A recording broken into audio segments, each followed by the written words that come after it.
سیرت عباس کی طرف ہم رخ کرتے ہیں، سب سے پہلے خاندانی پس منظر. دیکھیں یہ ایک فطری بات ہے کہ انسان سے پہلے انسان کا خاندان ہوا کرتا ہے اور انسان اپنے خاندان سے پہچانا جاتا ہے. گو کہ استثناءات ہر جگہ ہوتے ہیں، ایکسیپشنز آر آلویز دیئر، لیکن بہرحال انسان کی شخصیت پر اس کے خاندان کی چھاپ ہوتی ہے. اسی لیے مولا امیر المومنین ایک درود پڑھ دے محمد علیہ محمد اللہ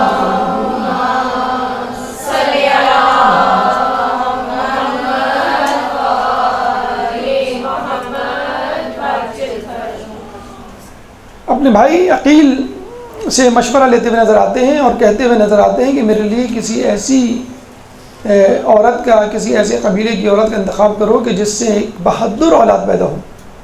چنانچہ آپ کو مشورہ دیا جاتا ہے اور کلابیہ نامی قبیلے کی عورت فاطمہ کلابیہ سے جو ہے وہ آپ کا تعارف کروایا جاتا ہے اور آپ کی پھر شادی اس قبیلے کی عورت سے ہوتی ہے. نام آپ کا فاطمہ کلابیہ تھا، لیکن انہوں نے شادی کے بعد گھر میں داخل ہوتے بھی پھر سب سے پہلے تو کہتے ہیں کہ انہوں نے دروازے کی چوکھٹ کا بوسہ لیا اور شہزادوں سے کہا کہ میں تمہاری کنیز بن کر اس گھر میں آئی ہوں، ماں بن کر نہیں. اور واقعی انہوں نے کنیزی کا حق ادا کیا. نہ صرف انہوں نے کنیزی کا حق ادا کیا بلکہ ان کے بیٹے حضرت عباس نے بھی غلام ہونے کا حق ادا کیا. بہرحال حالانکہ نہ وہ کنیز تھی نہ یہ غلام تھے. بہرحال آپ نے جو ہے وہ کنیزی کو اختیار کیا اور کہتے ہیں کہ انہوں نے سختی سے منع کیا تھا مجھے فاطمہ کے نام سے نہ پکارو، کیونکہ مولا کو جناب علی کو بی بی سیدہ یاد آ جاتی ہے، فاطمہ الزہرا یاد آ جاتی ہے. چنانچہ انہوں نے اپنا نام جو ہے اپنے لقب کی بنیاد پر ام البنین یعنی بیٹوں کی ماں، 4 بیٹوں کی ماں جو ہے منتخب کیا. 4 بیٹوں کی ماں تھی جس میں ایک جو ہے وہ عبداللہ، دوسرے جعفر، تیسرے عثمان اور چوتھے جناب عباس. تو 4 بیٹوں کی ماں تھی اور چاروں بیٹے جو ہیں وہ شہید ہوئے، اللہ کے سپرد ہوئے، اسلام کی راہ میں قربانی کے کام آئے. اب آئیے ان کے بزرگوں کی طرف. جیسے آپ نے سنا کہ بڑا بہادر قبیلہ تھا، بڑے بہادر قبیلے سے تعلق رکھتی تھی. تو کیا اس کی وہ ہے دلیل یا کوئی مثال ہمیں پیش کریں؟ مثلاً آپ کے قبیلے کے ایک بزرگ بہادر کا نام ہمیں ملتا ہے عامر بن مالک. عامر بن مالک کا لقب تھا ملاعب الانسا، اسنا، ملاعب الاسنا یعنی نیزے سے اسنان، یا اسنا جو ہے وہ نیزے کو کہتے ہیں. ملاعب کھیلنے والا، کھلاڑی، یعنی نیزوں سے کھیلنے والا. عرب ممالک میں جس طرح ہم کہیں کہ تلوار سے کھیلنے والا، نیزوں سے کھیلنے والا، یعنی اس کے لیے کوئی مشکل کام ہی نہیں ہے، تو عام سا مسئلہ ہے. اور آپ نے امین مختار کی فلم میں دیکھا بھی ہوگا کہ مالک اشتر کے بیٹے ابراہیم نے کس طرح نیزے سے کھیلتے ہوئے اس کو اس کے اپنے دشمن کے سینے میں اتارا. تو ان کا نام تھا ملاعب الاسنا یعنی نیزوں سے کھیلنے والا. اسی طرح آپ کے خاندان کے بزرگ تھے عامر بن طفیل، جن کے بارے میں کہا جاتا ہے اتنے بہادر تھے، اتنے مشہور تھے اپنی بہادری میں کہ قیصر روم کے دربار میں اگر کوئی شخص عرب ممالک سے آتا تو وہ اس سے پوچھتے کہ تمہارا عامر بن طفیل سے کیا تعلق ہے. اگر وہ کوئی تعلق بتلاتا کہ ہاں میں اس کا دوست ہوں، میں اس کو جاننے والا ہوں، میں اس کا رشتہ دار ہوں، تو وہ اس کی بہت آؤ بھگت کرتا، تو پھر تحائف انعام و کرام سے نوازتا. اور اگر تعلق ظاہر نہ کرتا یا تعلق نہ ہوتا تو اس کو کوئی توجہ نہیں دیتا. اسی طرح آپ کے خاندان کے ایک بزرگ ہیں جن کا نام ہے عروہ ریحالی. عروہ ریحالی جن کے بارے میں کہا جاتا ہے کہ ان کا عمرہ و سلاطین کے ہاں آنا جانا بہت تھا. ریحالی رحل سے نکلا ہے یعنی چلنا. تو ان کے بزرگ نہ صرف مشہور تھے، نہ صرف یہ کہ بہادری میں اپنا ثانی نہیں رکھتے تھے، بلکہ خود عمرہ و سلاطین بھی اس کے معترف تھے. تو ہم یہ کہہ سکتے ہیں کہ بنو ہاشم کے بعد اگر کوئی قبیلہ بہادری میں مشہور تھا تو کلابیہ قبیلہ تھا. اب آئیے صفات عباس کی طرف کہ جناب عباس میں وہ کون سی صفات ہیں جو ہمارے عالیہ قابل تقلید ہیں، جن کو دیکھ کر ہمارے ایمان میں اضافہ ہوتا ہے اور ہمیں ایک حوصلہ ملتا ہے زندگی گزارنے کا کہ مشکل اوقات میں کس طرح زندگی گزاری جاتی ہے. جیسے کہ آپ کو معلوم ہے عباس شیر کا ایک نام ہے عربی زبان میں ایک ہی چیز کے بہت سارے نام ہوتے ہیں اور ایک ہی نام کے بہت سارے معنی ہوتے ہیں. تو اسی طرح شعر کے بہت سارے معنی ہیں.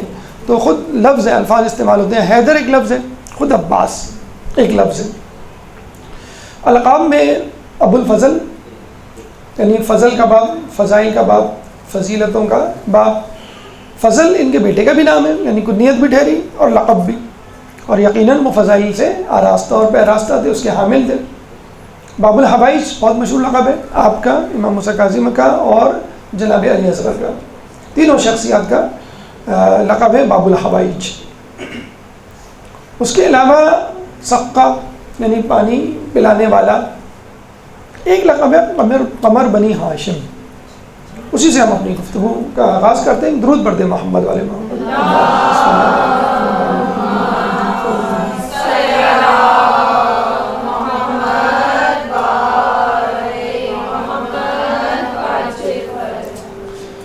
دیکھیے عربی زبان میں بلکہ اردو زبان میں بھی چاند کو خوبصورتی کا استعارہ سمجھا جاتا ہے، سمبل آف بیوٹی.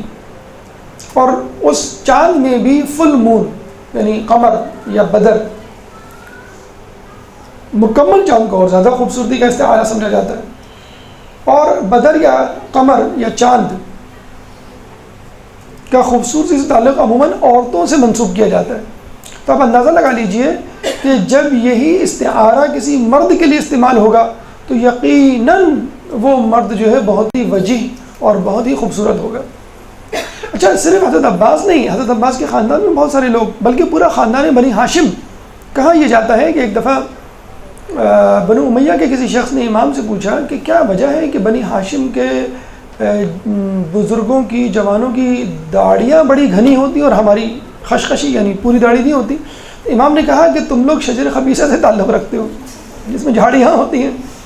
یعنی جو شجر خبیثہ ہوتا ہے، قرآن میں بھی شجر خبیثہ، شجر طیبہ کا ذکر ہے. شجر طیبہ یعنی معصومین اور اہل بیت کے خاندان کو کہا گیا ہے. شجر خبیثہ بنو امیہ کے خاندان کو کہا گیا ہے ایک تفسیر کے مطابق. تو بنی ہاشم کا خاندان پہلے ہی سے بہت زیادہ خوبصورت وجیح نوجوانوں کا خاندان کہلاتا تھا. مثلا ہم عبد المناف کی بات کرتے ہیں، وہ کہلاتے تھے قمر بطحہ. بطحہ مکے کا ایک نام ہے. قمر بطحہ یعنی مکے کا چاند، اتنے خوبصورت تھے عبد المناف. اس کے بعد خود حضرت عبداللہ رسول اللہ کے والد، ان کو کہا جاتا تھا قمر حرم یعنی بیت اللہ کا چاند. وہ بھی اپنی خوبصورتی میں لاسانید ہے. خود جناب سیدہ نے رسول اللہ کو قمر لیل جو ہے کئی جگہوں پہ پکارا ہے. اس کے علاوہ حضرت علی کے لیے قرآن میں والشمس والضحاها والقمر اذا تلاها، یہ رسول اللہ کو شمس اور علی کو قمر کہا گیا ہے کہ جب چاند اس کے پیچھے پیچھے آ جائے. کربلا میں جب امام حسین کا سر نوک نوزیہ پہ بلند ہوا تو کئی لوگوں نے بے اختیار سر حسین کو دیکھ کر کہا کہ راسن قمری زہری، کہ کیا ہی خوبصورت سر ہے جو چاند کی طرح چمک رہا ہے. تو اس میں اگر آپ کو قمر بنی ہاشم کہا جائے تو کوئی حیرت کی بات نہیں. ہاں، یہ ایک حیرت کی بات ہے کہ دیکھیں ہم نے اتنے سارے چاند گنوائے آپ کو، عبد المناف، حضرت عبداللہ، خود رسول اللہ، حضرت علی اور امام حسین، پانچ خوبصورت وجیح نوجوان.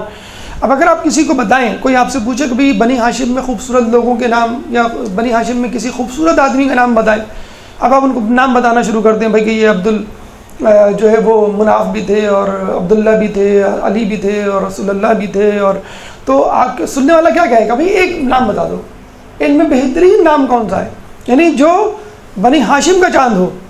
تو آپ کہیں گے قمر بنی ہاشم. تو یہ ایک بہت بڑی سعادت ہے کہ چاند تو بنی ہاشم میں بہت تھے، لیکن قمر بنی ہاشم کا لقب جو ہے جناب عباس کی جھولی میں آیا. اللہم صلی اللہ.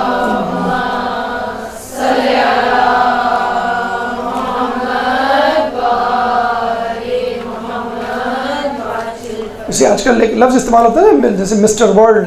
مسٹر ورلڈ کا مطلب ہوتا ہے کہ طاقتور ترین یا خوبصورت ترین دنیا کا انسان. تو قمر بنی ہاشم یعنی بنی ہاشم کا خوبصورت ترین فرد.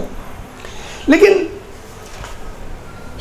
یہ بات بالکل طے ہے اور ہمارے معاشرے میں یہ چیز بہت زیادہ سرایت کر جاری ہے کہ جو بھی شخص خوبصورت ہو، چاہے عورتوں میں چاہے مردوں میں، جلد یا بدیر وہ کسی نہ کسی گناہ، کسی نہ کسی اسکینڈل، کم از کم افیئر یا تہمت کا شکار ہو جاتا ہے۔ اور آج کل تو میڈیا کا دور ہے، آج کل تو جہاں اچھا چہرہ، جہاں اچھی شخصیت نظر آئی، فوراً آفرز آنی شروع ہو جاتی ہیں، بھائی آپ ڈرامے میں کام کریں، آپ فلموں میں کام کریں، ایڈ میں کام کریں، کم از کم آپ نیوز پڑھنے آ جائیں۔ تو ہمارے یہاں تو مطلب اچھے گھرانے کے لوگ یا پڑھے لکھے گھرانے کے لوگ تو بہت دور کی بات ہے، ایک چائے والا ہو جاتا ہے مشہور، کیوں نہیں ہو جاتا؟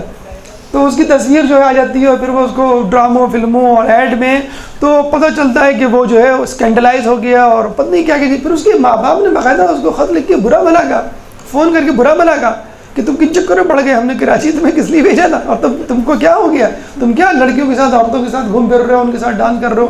پھر اس نے جو ہے وہ چیز چھوڑی، اب پتہ نہیں ہے آخری خبریں کیا ہیں، لیکن بہرحال جو ہمیں پتہ چلا تو یہ حقیقت ہے۔ کالج یونیورسٹیز میں پڑھنے والے اس بات کو بہت اچھی طرح جانتے ہیں، لیکن حضرت عباس کی وہ شخصیت ہے کہ جس نے قمری بنی ہاشم کا لقب ارن کرنے کے باوجود، لقب حاصل ہونے کے باوجود کبھی پا استقامت میں لغزش نہیں آنے دی، جو انبیاء کی سنت رہی۔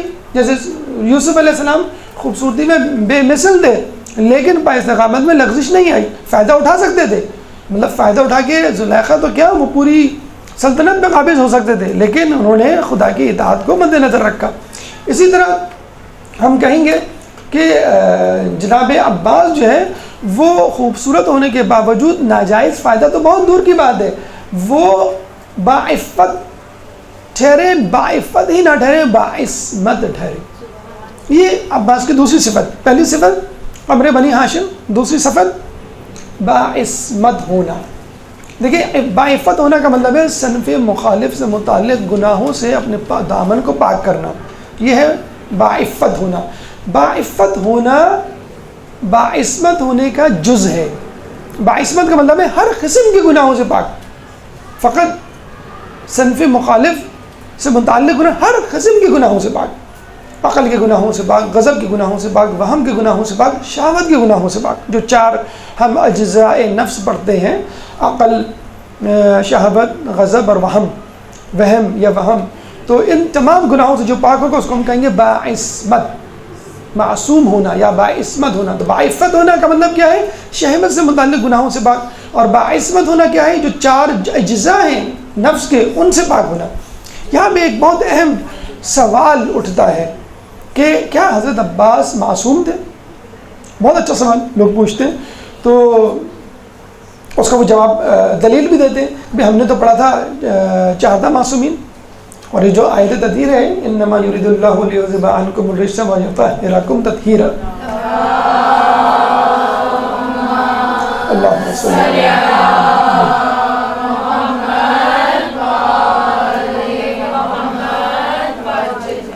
تو اس میں حضرت عباس شامل ہیں۔ اول تو جب یہ آیت اتری تو 5 افراد تھے، حدیث قصہ میں آپ پڑھتے ہیں قصہ میں 5 افراد تھے، تو علماء کہتے ہیں کہ یہ آیت 14 معصومین پہ پوری اترتی ہے۔ اس آیت کی تطبیق یا اس آیت کا مصداق 14 معصومین ہے۔ اس کے بعد اللہ تعالیٰ نے کسی کی ضمانت نہیں لی، وہ تو احرقم تطہیرہ کہہ کے، جیسے کہ تم کو پاک کر دینا حق ہے، پاک کر دینے کا حق ہے، اس طرح کسی کی ضمانت نہیں لی۔ اب یہیں پہ آ کے ایک سوال اٹھتا ہے کہ کیا عصمت اختیاری ہے یا اجباری؟ اختیاری یعنی میرے اختیار میں ہے کہ میں باعصمت رہوں عمر بھر، یا جبر ہے اللہ تعالیٰ کی طرف سے، یعنی اللہ تعالیٰ نے 14 معصومین کو اجباری طور پر باعصمت بنایا کہ تم معصوم ہو، معصوم رہو گے، ہماری ذمہ داری ہے، کوئی گناہ تم کو نہیں چھوئے گا۔ تو اب یہاں یہ سوال پیدا ہوتا ہے، اگر اللہ نے اپنے ہاتھ میں اختیار لے لیا، یعنی معصومین پہ جبر کر دیا کہ بس تم معصوم ہو، تو اس میں معصومین کا کیا کمال؟ ان کا کوئی کمال نہیں۔ اگر وہ گناہ سے بچے تو کیا ہوا؟ اللہ نے بچایا؟ نہیں۔ علماء فرماتے ہیں کہ اللہ نے ذمہ داری تو لی، لیکن اللہ نے ذمہ داری اس بنیاد پر لی کہ وہ خود بھی بچیں گے۔ جیسے ایک ٹیچر ہے، وہ کہتا ہے تمہارا یہ گریڈ آئے گا، یہ میری ذمہ داری ہے، تو اس کا مطلب کیا ہوا؟ بچہ بالکل نہ پڑھے، بچہ ایگزام میں کچھ بھی نہ لکھ کے آئے، ایک گریڈ آ جائے گا؟ نہیں۔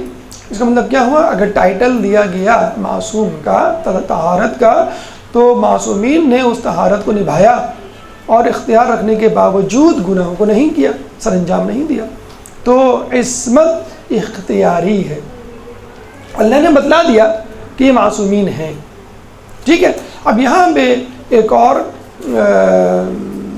عباس کے حوالے سے خوبصورت پہلو نکلتا ہے کہ عباس حالانکہ اس آیت تطہیر کے مصداق نہیں ہیں، اللہ نے ان کا ذمہ نہیں لیا، نہ عباس کا، نہ زینب کا، نہ دیگر لوگوں کا، لیکن ان لوگوں نے پھر بھی اپنے آپ کو معصوم ثابت کر کے دکھایا. کتنی بڑی بات ہے کہ کوئی مجبوری نہیں تھی، اللہ نے کہا نہیں تھا، لیکن انہوں نے پھر بھی، کیونکہ ماحول ایسا تھا. جب ماں باپ بہن بھائی آس پاس میں ماحول جو ہے وہ معصومین کا ملے تو بچہ خود کیوں نہیں معصوم بن کر دکھائے. اس کا مطلب کیا ہوا کہ اللہ ایک طرح سے ہمیں بھی حوصلہ دے رہا ہے کہ دیکھو جو معصوم نہ بھی ہو وہ بھی اپنے آپ کو معصوم کر کے ثابت کر کے دکھا سکتا ہے. تو تم بھی تھوڑی سی ہمت کر لو، اگر معصوم کے درجے پہ نہ بھی پہنچے تو ان سے قریب ترین تو ہو جاؤ گے. 50%، 60%، 70%، جتنا بھی تم معصومیت کو حاصل کر سکتے ہو معصومیت کو حاصل کرنے کی کوشش کرو.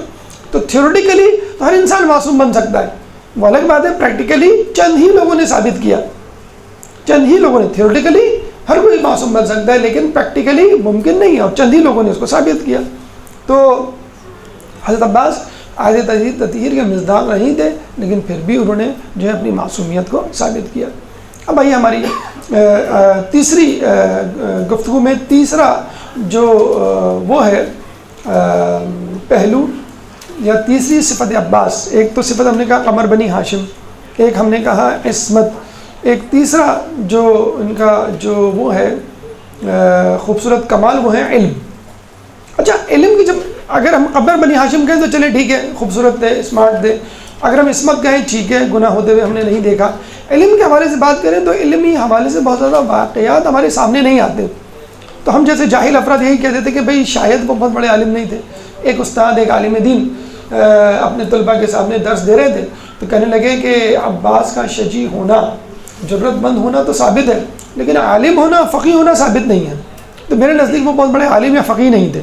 یہ کہہ کے وہ چلے گئے. رات کو سوئے تو خواب میں حضرت عباس آئے اور کہنے لگے کہ مجھے تم سے ایک مسئلہ پوچھنا ہے. فقیہ نے کہا پوچھیے. مسئلہ پوچھا تو نے کہا یہ تو بہت ہی مشکل مسئلہ ہے، میں اس کا جواب نہیں دے سکتا. کہ لیے تم تو بہت بڑے فقیہ بنتے ہو کہ میں بہت بڑا عالم ہوں.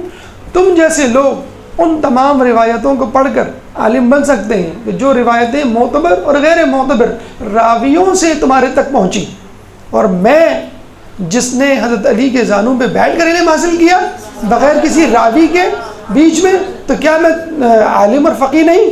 تو یہ سن کر جو ہے وہ عالم دین شرمندہ ہو گیا. رسول امیر المومنین کے بارے میں کہا جاتا ہے کہ وہ ایک زانوں پہ بی بی زینب صغریٰ اور ایک زانوں پہ حضرت عباس کو بٹھا کر جو ہے پڑھاتے تھے.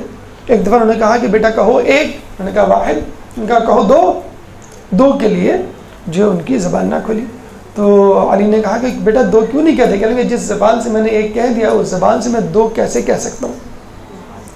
یہ تھی معرفت. امام فرماتے ہیں کہ ان العباس ابن علی ذق العلم ذق، کہ بے شک حضرت عباس کو علم اس طرح دیا گیا ہے کہ جیسے ایک پرندہ ایک پرندے کو غذا دیتا ہے.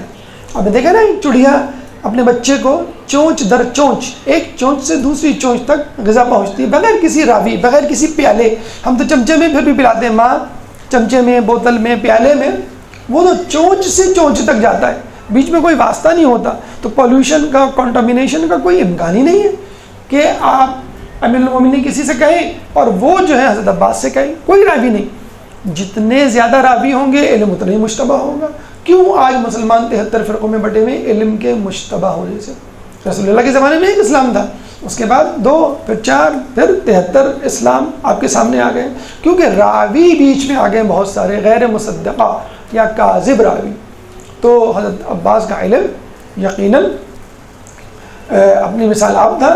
اب یہ بات الگ ہے کہ وہ موقع نہیں ملا. مثلا ایک طالب علم ہے، وہ 10 کتابوں کو پڑھ کر آتا ہے اور آپ اس سے وائوہ لیتے ہیں، سوال جواب کا سلسلہ ہوتا ہے، اور آپ سے پہلی کتاب پوچھتے ہیں. پہلی کتاب میں وقت پورا ہو جاتا ہے، فرض کر لیجئے ایگزام کا 10 منٹ 15 منٹ جتنے بھی آپ ڈیڈیکیٹ کرتے ہیں. پھر آپ کہتے ہیں کہ بھائی تم نے ایک ہی کتاب پڑھی. وہ بچہ کیا کہے گا؟ سر آپ نے مجھ سے صرف ایک ہی کتاب پوچھی، آپ نے مجھ سے پوچھا ہی کیا؟ اگر پوچھتے تو میں بتلاتا. تو حضرت عباس کو موقع ہی نہیں ملا.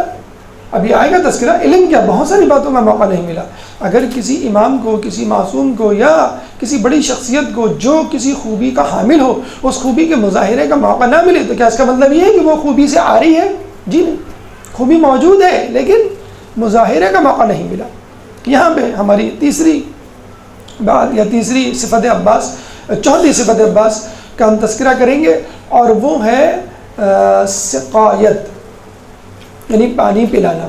پہلی خوبی قبر بنی ہاشم، خوبصورتی، وجاہت۔ دوسری ان کی خوبی عفت، یعنی عفت نہیں، عصمت۔ نمبر 3 علم، ٹھیک ہے، اور نمبر 4 سقایت۔ یہ ایک بہت دلچسپ موضوع ہے، اور غالباً حضرت عباس کے علاوہ کوئی بھی اتنا پانی پلانے والا مشہور نہیں ہوا۔ ساقی کوثر ہے امیر المومنین، لیکن جو نسبت پانی پلانے کی یا سیراب کرنے کی حضرت عباس سے دی جاتی ہے وہ بہت کم لوگوں کو۔ سب سے پہلے تو یہ بات ذہن میں رکھ لیجئے کہ پانی پلانے کو ہم نے بہت انڈر ایسٹیمیٹ کیا ہوا ہے، بہت چھوٹا کام سمجھا ہوا ہے۔ یعنی ہم سے کہا جائے کسی بڑے کام کا تو ہم کر لیں گے، لیکن پانی پلانے کا کہا جائے تو ہم اس کو چھوٹا کام سمجھتے ہیں۔ مثلا کسی کو کہا جائے کہ بھائی سبیل پہ کھڑے ہو جاؤ، نہیں، ہمیں سبیل پہ نہیں کھڑا ہونا، کوئی بڑا کام دیا جائے۔ یا کسی کو کہا جائے بھائی مہمانوں کو پانی پلاؤ، تو کوئی چھوٹا کام، یہ تو چھوٹا کام ہے، کوئی بڑا کام دیجیے ان کو۔ تو آپ دیکھیے ابھی اندازہ ہو جائے گا آپ کو کہ پانی پلانا خود کتنا بڑا کام ہے۔ سب سے پہلے اگر پانی پلانے کی اہمیت کو جاننا ہے تو خود پانی کی اہمیت کو جانیے کہ کیا پانی اہم ہے۔ مطلب میں آپ کو ایک چیز دیتا ہوں تو پہلے اگر اس چیز کی اہمیت ہوگی تو اس کا دینا بھی اہم ہوگا۔ یعنی اگر آپ سونا صدقہ کرتے ہیں تو اس کا مطلب ہے سونے کی اہمیت ہے، جبھی تو اس کو صدقہ کرنے کا ثواب ہے بہت زیادہ۔ جتنی زیادہ قیمتی چیز ہوگی اتنا ہی زیادہ اس چیز کو دینے کا ثواب بھی ہوگا اللہ کی راہ میں یا دوسروں کو دینے کے حوالے سے۔ پانی کی کیا اہمیت ہے؟ شاید اس وجہ سے پانی کی کوئی اہمیت لوگ نہیں گردانتے کہ فری آف کاسٹ ہے۔ 2/3 آف دا ورلڈ، 2/3 دنیا کا پانی جو ڈھپا ہوا ہے، ایک بے ذائقہ جو ہے وہ چیز ہے، تو شاید اس وجہ سے، لیکن حقیقت ہے کہ بہت اہمیت ہے۔ مثلا پانی کی اہمیت کو ہم مد نظر رکھ لیتے ہیں۔ کہتے ہیں کہ قیصر روم نے حاکم شام کو ایک شیشی بھیجی اور یہ کہا کہ اس شیشی میں دنیا کی ہر چیز ڈال کے دو۔ اب عطر کے برابر شیشی، عطر کی جو شیشی ہوتی تھی چھوٹی سی شیشی، اب حاکم شام پریشان ہو گیا کہ اس میں کیا چیز ڈالوں۔ اگر آپ کے پاس بہت بڑا ٹرک بھی ہو، NLC کا ٹرک ہو، بہت بڑا کنٹینر بھی ہو، اس میں آپ کتنی چیزیں ڈالیں گے؟ پھر بھی پورے گھر کا سامان نہیں آئے گا، تو شہر اور دنیا تو بہت دور کی بات۔ تو ابن عباس وہاں موجود تھے، تو ابن عباس سے پوچھا کہ بھائی تم بتاؤ اس کا جواب کیا، اس مسئلے کا حل کیا ہوگا؟ اس شیشی میں پوری چیزیں، دنیا کی تمام چیزیں ڈالنی ہیں۔ تو حضرت عباس نے کہا کہ اس میں پانی ڈال دو۔ جب پانی ڈال کے بھیجا تو بڑا خوش ہوا، کہنے لگا بالکل ٹھیک۔ تو لوگوں نے حضرت عباس سے پوچھا بھائی اس کی کیا وجہ ہے؟ کہنے لگا تم نے سورہ انبیاء آیت نمبر 30 نہیں پڑھی؟ وَجَعَلْنَا مِنَ الْمَاءِ كُلَّ شَيْءٍ، کہ ہم نے ہر چیز کو پانی سے پیدا کیا۔ تو جب اللہ تعالیٰ نے ہر چیز کو پانی سے پیدا کیا تو پانی منبع ہے ہر چیز کا۔ اور آپ دیکھ لیجئے پانی درختوں کی حیات کا سبب ہے، پانی نہیں ملے تو درخت مر جائے۔ درخت نہیں ہوں گے تو جانور درختوں کیسے کھائیں گے اور زندہ رہیں گے؟ جانور بھی مر جائیں گے۔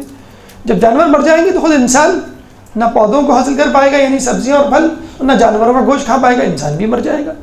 جو ہم قحط سالی دیکھتے ہیں، بارش کا نہ ہونا دیکھتے ہیں، خشک سالی کیا ہے، کیوں موت کا سبب بنتی ہے؟ پانی کے نہ ہونے کی وجہ سے۔ تو بس پانی جو ہے وہ تمام اشیاء کا جو ہے وہ منبع ماخذ ہے۔ ہم کیوں مریخ میں سائنسدان جو ہے وہ پانی تلاش کر رہے ہیں کہ پانی مل گیا تو سمجھ لو حیات مل گئی۔ اس کا مطلب ہے پانی جو ہے وہ حیات کا سرچشمہ ہے۔ پھر اچھا، لوگوں نے جب یہ سوال سنا جواب، تو حضرت عباس کے اس جواب سے بڑے متاثر ہوئے اور متاثر ہو کے کہنے لگے کہ آپ کے علم اور علی کے علم میں کیا فرق ہے؟ یعنی جنہوں نے علی کا علم دیکھا ہی نہ ہو، علی سے استفادہ ہی نہ کیا ہو، تو وہ علی کے ایک شاگرد کو ہی بہت بڑی چیز سمجھے گا کہ بھئی آپ کے علم کا کیا کہنا، تو کیا علی کا علم آپ ہی کے برابر ہے؟ نعوذ باللہ، خدا نہ خواستہ۔ ابن عباس نے کہا کہ میرے علم اور علی کے علم میں وہی فرق ہے جو قطرے اور سمندر میں ہوتا ہے۔ میرے علم میں اللہم صلی علی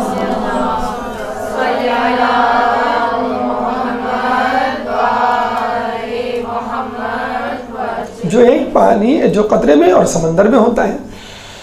اب آپ اندازہ کر لیجئے کہ لوگ قطرے سے تو استفادہ کر رہے ہیں اور سمندر سے سویزن سمندر سے دشمنی. اگر لوگ سمندر سے استفادہ کر لیتے تو کہاں پہنچ جاتے. قطرے سے استفادہ کرنے پر کیسے روم سے جان چھٹ گئی، ورنہ وہ جان کو آ جاتا کہ تم کیسے مسلمان ہو، تم لوگوں کو اس سوال کا جواب نہیں پتہ. تو یہ تھا ابن عباس کا جواب. اور جب بات چلی پانی کی اور حضرت علی کی، تو کسی نے حضرت علی نے سوال کیا کہ مولا یہ بتائیے کہ پانی میں کس چیز کا مزہ ہے. ہر چیز کا ایک مزہ ہوتا ہے نا، ٹیسٹ ہوتا ہے، کڑوا ہوگا، میٹھا ہوگا، تیکھا ہوگا، نمکین ہوگا. تو پانی میں کس چیز کا مزہ ہے؟ اچھا آپ یہ پڑھ چکے ہیں، سائنس بھی کہتی ہے، تمام لوگ اس بات پہ متفق ہے، سائنس وہ پانی جو ہے بے مزہ ہوتا ہے. نجاست کے چیپٹر میں آپ پڑھتے ہیں نا، جب تک اس کا رنگ بو ذائقہ تبدیل نہ ہو جائے. تو ذائقہ کا مطلب ہے کہ اس کو ذائقہ نہیں ہوتا ہے، رنگ نہیں ہوتا ہے، بو نہیں ہوتی ہے. اگر اس میں کوئی چیز آ جائے تو اس چیز کی ہوگی جو اس میں ملائی گئی ہے. کافور مثلا بیری کے پتے یا جو بھی چیز نجاست طہارت، جو بھی چیز بری چیز اس میں گری ہو، ملائی گئی ہو. تو مولانا سب سے پہلے تو یہ کہا کہ تو نے یہ سوال الجھنے کے لیے پوچھا ہے یا سلجھنے کے لیے. کچھ لوگ سوال ٹیسٹ کرنے کے لیے بھی پوچھتے ہیں، الجھنے کے لیے بھی پوچھتے ہیں. تو بیچارہ لاجواب ہو گیا. پھر مولانا نے اس کو جواب دیا، یعنی کہ ٹال دیا. ہمیں جواب نہیں آیا تو ہم کہتے ہیں ہم یہی جواب دیں گے نا کہ تم جو ہے ٹائم پاس کرو، چلو جا کے دوسرے کمرے میں بیٹھ کے پڑھو، شاباش. تو مولانا نے کہا کہ پانی میں حیات کا مزہ ہے. حیات، اللہم صلی علی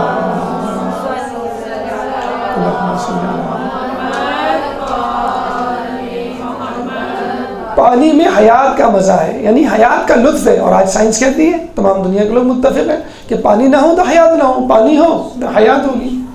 تو یہ پانی کی اہمیت ہو گئی. اس کا مطلب ہے جب پانی کی اہمیت ہوگی تو پانی پلانے کی، پانی فراہم کرنے کی، پانی کی سبیل کرنے کی بھی اہمیت ہوگی. سعد بن عبادہ انصار کے امیر، اور ایک روایت کے مطابق جب جنگ نہیں ہوا کرتی تھی تو علم سعد بن عبادہ کے پاس رہا کرتا تھا. تو سعد بن عبادہ نے کہا رسول اللہ سے میری ماں کا انتقال ہو گیا ہے اور میں جو ہوں وہ کچھ صدقہ کرنا چاہتا ہوں، تو کیسا ہے؟ تو رسول اللہ کا بہت اچھا خیال ہے، بہت اچھی بات ہے، صدقہ کرو. تو انہوں نے پوچھا آپ بتلائیے بہترین چیز کیا ہے جس کو میں صدقہ کر سکتا ہوں اپنی ماں کو ایصال ثواب پہنچانے کی غرض سے؟ تو آپ نے کہا سیرابی، لوگوں کو سیراب کرنا، لوگوں کی پیاس بجھانا. ایک اور روایت میں پوچھا مولا سے کہ رسول اللہ سے پوچھا گیا کہ بہترین چیز کیا ہے؟ تو آپ نے کہا بہترین عمل. تو رسول اللہ نے کہا کہ تشنہ جگر کو سیراب کرنا بہترین عمل ہے، چاہے جانور ہی کیوں نہ ہو. ہم جانور کے پانی پلانے کو تھوڑا سا انڈر اسٹیمیٹ کرتے ہیں، انسانوں کو پھر بھی پلا دیا. چاہے جانور ہی کیوں نہ ہو اس کا انڈر اسٹیمیٹ نہ کیجیے.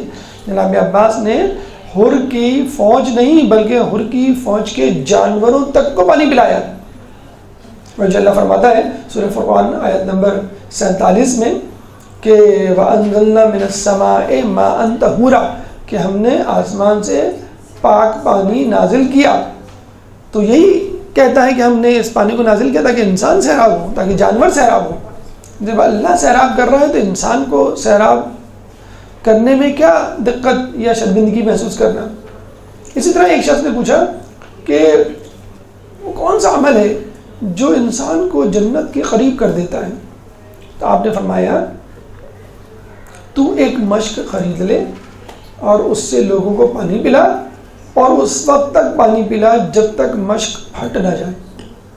مسلسل پانی پلاؤ، پانی پلانے سے تھکو نہیں، رکو نہیں کہ بس ایک مرتبہ 2 مرتبہ پلا دیا.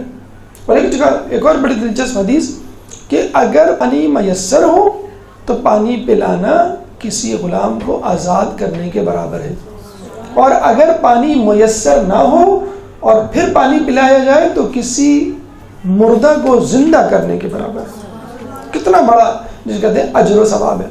ہمارے یہاں عموماً اس کو چھوٹا سمجھا جاتا ہے.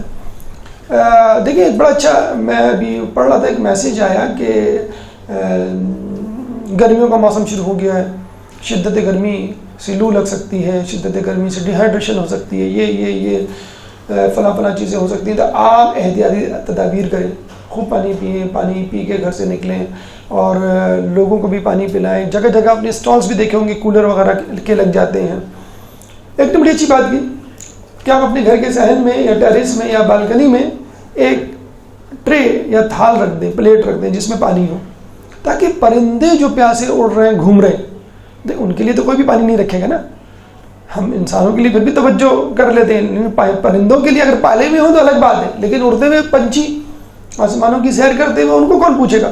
تو تاکہ وہ پرندے جو گرمی سے بے حال ہوں وہ آپ کے ٹیرس، آپ کی چھت، آپ کی بالکنی میں آ کے پانی پی لیں، یہ بھی ثواب ہے، کیونکہ خود حدیث کہہ رہی ہے چاہے جانور ہی کیوں نہ ہو اس کو پانی پلائیں۔ خود گھر میں بچوں کو اس بات کی ٹریننگ دیں، ضروری نہیں ہے کربلا ہو پھر آپ مشق بھریں، تلوار چلائیں، امام کا ظہور ہو، آپ نیزے سے جو ہے دشمن کے سینے کو جو ہے وہ چیر پھاڑیں، جو کام ابھی آپ کر سکتے ہیں کم از کم اس کو تو انجام دیں۔ کربلا میں کتنا اہم کام تھا لوگوں کو پانی پلانا، جو حضرت عباس نے اپنے ذمہ لیا۔ اگر آپ کربلا میں نہیں ہیں تو کوئی بات نہیں، فی الحال جن لوگوں کو پانی پلا سکتے ہیں، ضروری نہیں ہے کوئی تڑپے مرے اور مرنے کے قریب ہو پھر آپ اس کو پانی پلائیں۔ ابو امی کو آپ جب وہ کہیں پانی پلائیں، اور نہ بھی کہیں تو بھی آپ سمجھ جائیں۔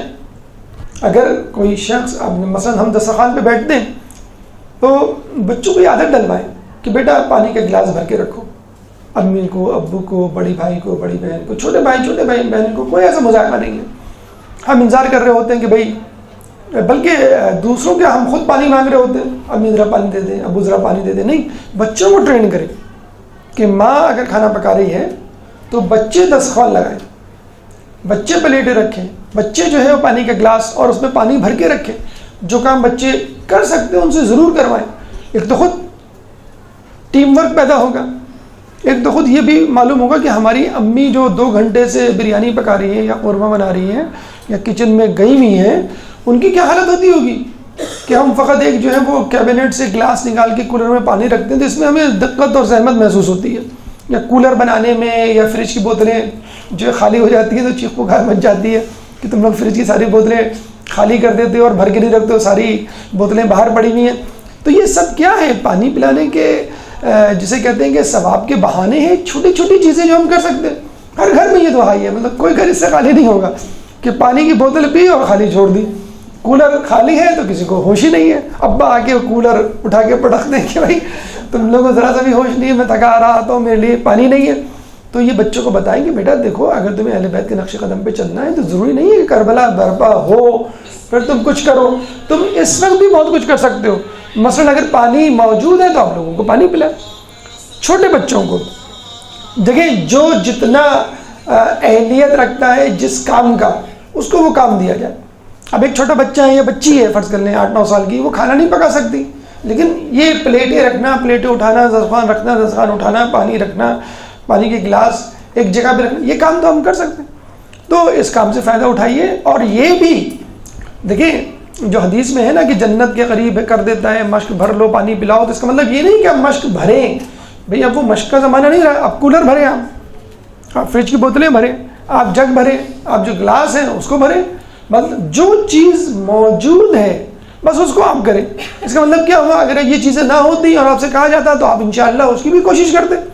جب جو چیز موجود ہے وہ آپ نہیں بھر سکتے تو جو چیز موجود نہیں ہوگی تو پھر آپ اس کو کیسے لائیں گے؟ آسان کام نہیں کر سکتے تو آپ مشکل کام کیسے کریں گے؟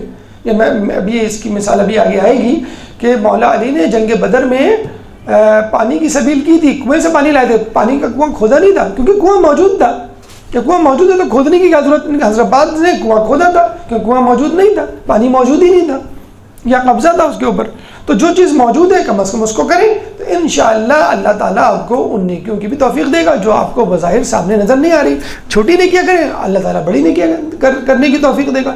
حدیث میں ہے کہ جب انسان وہ کام کرتا ہے جو اس کو معلوم ہے تو اللہ تعالیٰ اس کو ان چیزوں کا علم دے دیتا ہے جو اس کو نہیں معلوم۔ کتنی باتیں ہم کو معلوم ہیں، کتنے دروس سن چکے ہیں کتنی نیکیوں کے بارے میں، ان کے فضائل، گناہوں کے اثرات، ان کے نتائج، لیکن ہم کتنی نیکیاں کرتے ہیں، ہم کتنے گناہوں سے بچتے ہیں۔ تو جو چیز موجود ہے، جس کے لیے ایک جملہ بولا جاتا ہے اویل دا اویلیبلٹی، جو چیز موجود ہے کم از کم اس کو اویل کریں، پھر انشاءاللہ اللہ تعالیٰ جب توفیق دے گا۔ اور آپ کا جو یہ دعویٰ ہے کہ امام آئیں گے تو میں یہ کروں گا، میں یہ کروں گا، بھائی آپ کم از کم پانی سے شروع کریں۔ تو یہ پانی کی اہمیت، یہ پانی پلانے کی اہمیت۔ اب آئیے سقائے امتی، یعنی ساقی امت، کتنے ساقی گزرے ہیں، یا پانی پلانے والوں کے کیا درجات ہیں، کیا بزرگان دین ہیں جو ہمیں اس طرف دعوت دیتے ہوئے نظر آتے ہیں۔ درود پڑھ دیں محمد والے محمد۔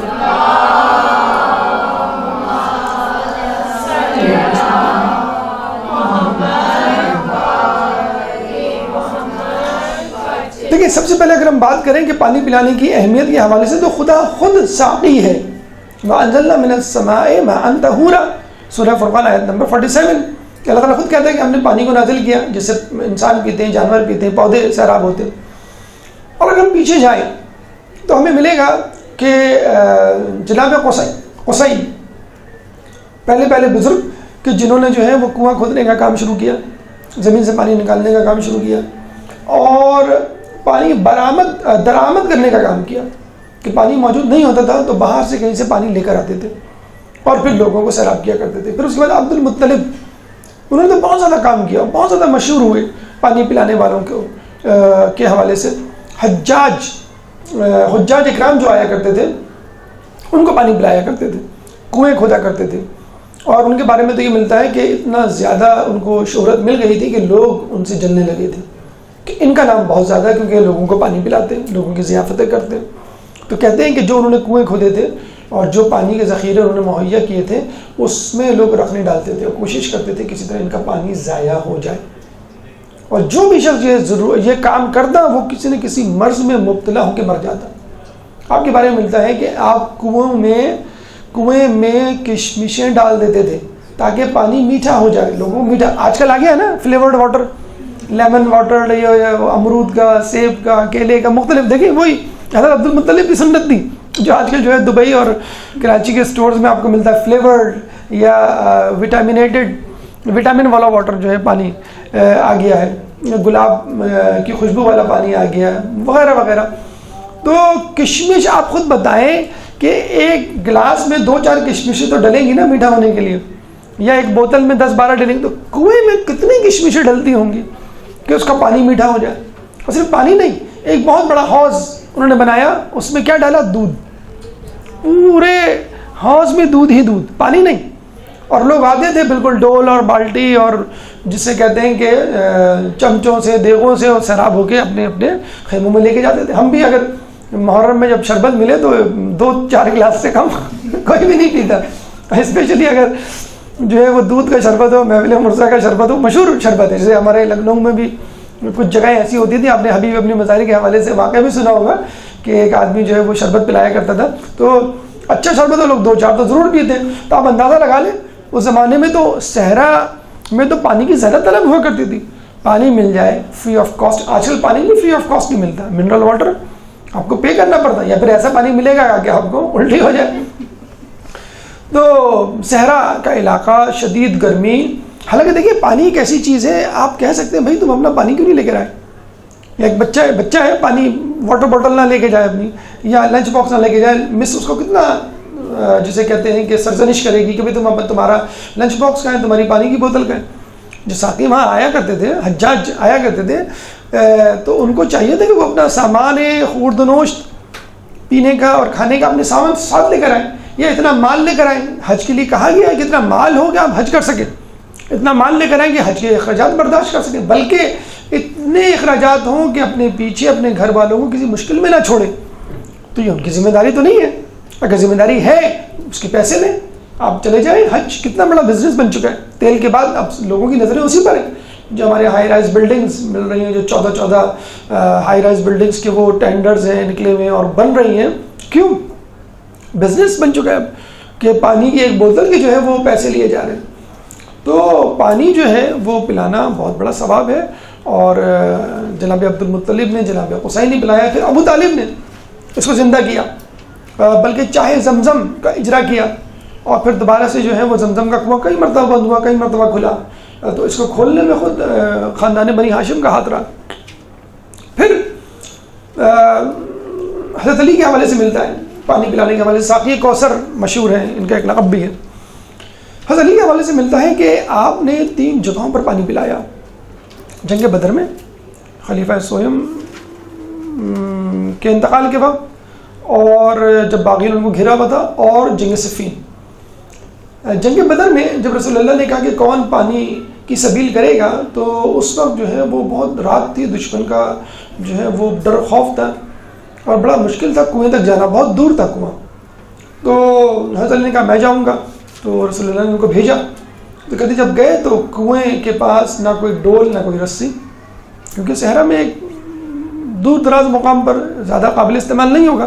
تو حضرت علی خود بنفس نفیس کنویں میں اتر گئے، مشق بھری، اب آپ دیکھ لیں اندھیرا اور دشمنوں کا ڈر، اور پانی بھرا اور لے کر آئے۔ جب لے کر آئے تو آندھی آئی، اتنی سخت آندھی کہ ان کو کھڑا ہونا پڑا۔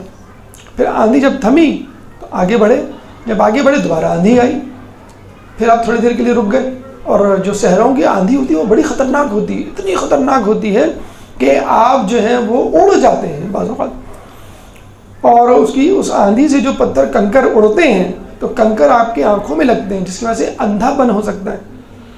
تو رک گئے۔ پھر دوسری مرتبہ جب بھی جو عرب ہیں وہ کیا کہتے ہیں، وہ مشال جو پہنتے ہیں قطرہ، وہ اسی لیے پہنتے ہیں، جو کپڑا جو ڈالتے ہیں وہ کوئی فیشن کے طور پہ کپڑا نہیں ڈالتے، وہ اس لیے ڈالتے ہیں کہ جب وہ صحرا میں نکلیں اور ہوا چلے، طوفان آئے، تو کپڑا جو ہے اپنے آس پاس ڈال لیں، یا کپڑا جو ہے وہ آگے کی طرف رہے اور کنکر نہ پڑے چہرے کے اوپر۔ تو دوسری مرتبہ رکے، پھر تیسری مرتبہ آندھی آئی، تیسری مرتبہ بھی رکے، اس میں کافی دیر لگی۔ رسول اللہ نے جب وہ پہنچے تو رسول اللہ نے کہا کہ تمہیں اتنی دیر کیوں ہوگی؟ کہیں گے آندھی آئی، وہ بھی 3 مرتبہ۔ کہ آندھی نہیں آئی تھی، 3 فرشتے 3000 فوج کے ساتھ اترے تھے۔ پہلی مرتبہ جبرائیل علیہ السلام 1000 فرشتوں کے ساتھ، دوسرے میکائیل علیہ السلام 1000 فرشتوں کے ساتھ، تیسرے اسرافیل علیہ السلام 1000 فرشتوں کے ساتھ، اور تینوں فرشتے تمہیں سلام کرنے اترے تھے، اور تینوں نے تم کو سلام کیا۔ اللہم صلی اللہ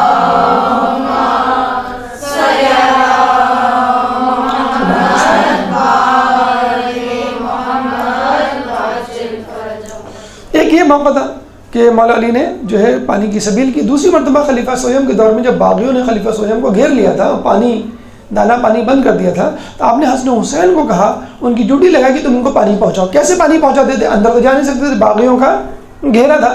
تو حسن حسین پانی سے کپڑے کو گیلا کرتے، اور اس گیلے کپڑے کو دیوار کے پیچھے سے پھینک دیا کرتے تھے اندر، اور خلیفہ سویم اس کپڑے کو پکڑتے اور پھر اس کپڑے کو نچوڑتے، نچوڑنے میں جو پانی گرتا اس سے اپنے حلق کو سیراب کرتے۔ تو علی نے تو خلیفہ سویم کو پانی پہنچایا، یہ بعد میں الٹا الزام لگا علی پہ کہ انہوں نے پانی بند کیا، اس لیے ہم کربلا میں ان پر پانی بند کریں گے، یہ الزام لگایا گیا تھا، حالانکہ علی نے پانی پہنچایا۔ دوسری مرتبہ، تیسری مرتبہ جنگ صفین میں جب علی کی فوج آئی تو حاکم شام کی فوج نے فرات پہ قبضہ کر لیا اور لوگوں کو پانی نہیں دیا۔ لوگوں نے آ کے کہا حضرت علی کو، حضرت علی نے کہا کہ تم جا کے قبضہ کر لو، لیکن دیکھو خود بھی پانی پینا، دشمن کی فوج کو بھی پلانا۔ پھر علی کا لشکر جو ہے وہ گیا اور معاویہ کی فوج کو جو ہے ہٹایا اور خود قبضہ کیا اور خود بھی پیا، لوگوں کو پلایا۔ یہاں پر لوگ کہتے ہیں کہ علی کی سقایت یا پانی پلانے کی کوشش کے باوجود حضرت عباس کو سقا کیوں کہا گیا ہے؟ حضرت علی ساقی ہے اور وہ سقا۔ ساقی اور سقا میں کیا فرق ہے؟ جو ساجد اور سجاد میں ہے۔ ساجد سجدہ کرنے والا، سجاد بہت سجدہ کرنے والا، ساقی پانی پلانے والا، سقا یعنی بہت زیادہ پانی پلانے والا۔ حالانکہ عباس نے تو پانی پلایا ہی نہیں، یہی تو ان کا کمال ہے۔ لوگ کہتے ہیں کہ یہی حسرت ان کا کمال ہے۔ دیکھیں حضرت عباس کو گستاخی اگر نہ ہو علی کی ذات میں، حضرت عباس کو پانی پلانے کے حوالے سے حضرت علی پر فوقیت ہے۔ علماء فرماتے ہیں کیسے کہ حضرت علی نے جنگ بدر کے موقع پر، فرض کر لیں ہم پہلی مرتبہ جنگ بدر کے موقع پر پانی کی سبیل کی تو کنویں سے پانی لے کر آئے، کنواں کھودا نہیں۔ حضرت عباس نے کنواں کھودا، اور ایک نہیں کئی کنویں کھودے، 5 محرم سے مسلسل کنویں ہی کھود رہے تھے وہ، اور کسی میں پانی نہیں نکلا، لیکن کنویں تو کھودے انہوں نے، مسلسل کنویں کھودے۔ نمبر 1۔ نمبر 2، آپ نے خلیفہ سہیب کو پانی پہنچایا۔ ابھی ہم نے کہا کہ پانی میسر کرنا اور پانی پلانا فرق ہے۔ پانی پلانا کا مطلب ہے غلام آزاد کرنا، پانی میسر کرنا، میسر یعنی موجود نہیں ہے، سبیل کریں کہیں سے لے کر آئے آپ، تو پانی موجود نہیں تھا کربلا میں، یعنی قبضہ تھا، اور وہ سبیل کرتے تھے، کنواں کھودتے تھے یا فرات سے جا کے لانے کی کوشش کرتے تھے۔ اور تیسری مرتبہ صفین میں لشکریوں کو کہا کہ جاؤ فرات پہ قبضہ کرو، خود نہیں گئے۔ حضرت عباس بنفس نفیس خود فرات پر گئے، خود لشکر کا کام کیا، پورا لشکر موجود ہونا چاہیے فرات پہ قبضے کے لیے، آپ تنہا فرات پہ جا کے قبضہ کر لیتے ہیں۔ یہ تینوں کام حضرت علی نے نہیں کیے، لیکن اس کے باوجود حضرت علی لوگوں کو پانی پلانے میں کامیاب ہو گئے، خلیفہ سلیم کو بھی، بدری لشکریوں کو بھی، اور صفین میں اپنے اور دشمن کے مجاہدین کو بھی، دشمن کے لوگوں کو بھی۔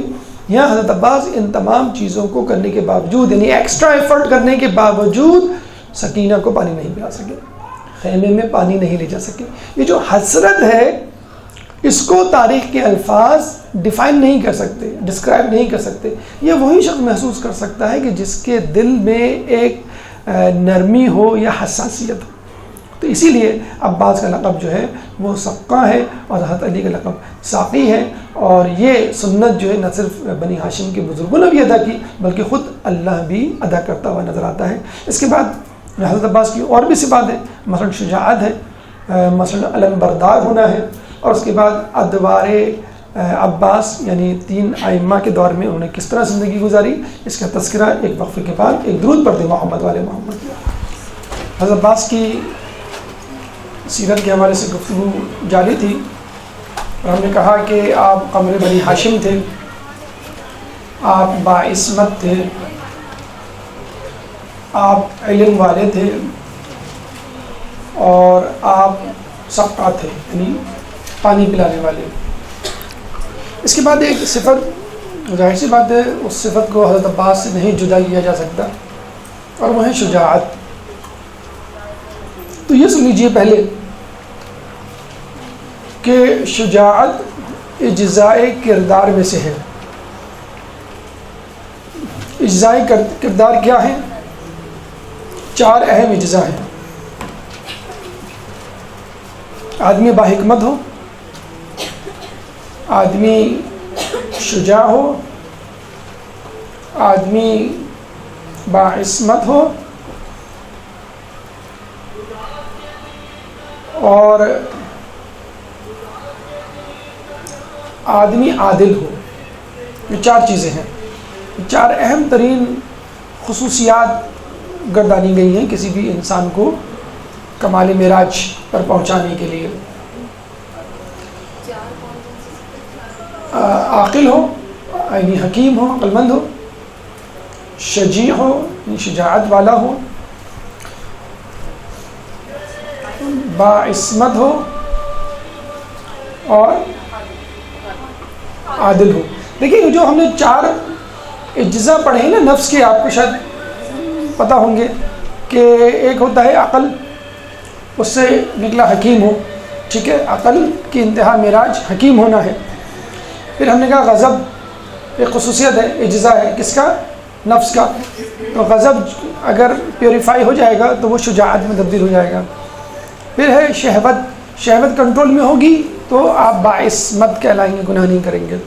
ایک ہوتا ہے وہم، وسوسہ، اگر وہ نہیں ہوگا تو انسان عادل ہوگا۔ بس یہ 4 خصوصیات ہیں۔ یہ نفس کی سائنس کے حوالے سے جو لیکچر دیا تھا اس میں تفصیل سے اس کی ڈسکشن ہے۔ نمبر 1 بات۔ نمبر 2 بات، شجاعت اور جرت میں فرق ہے۔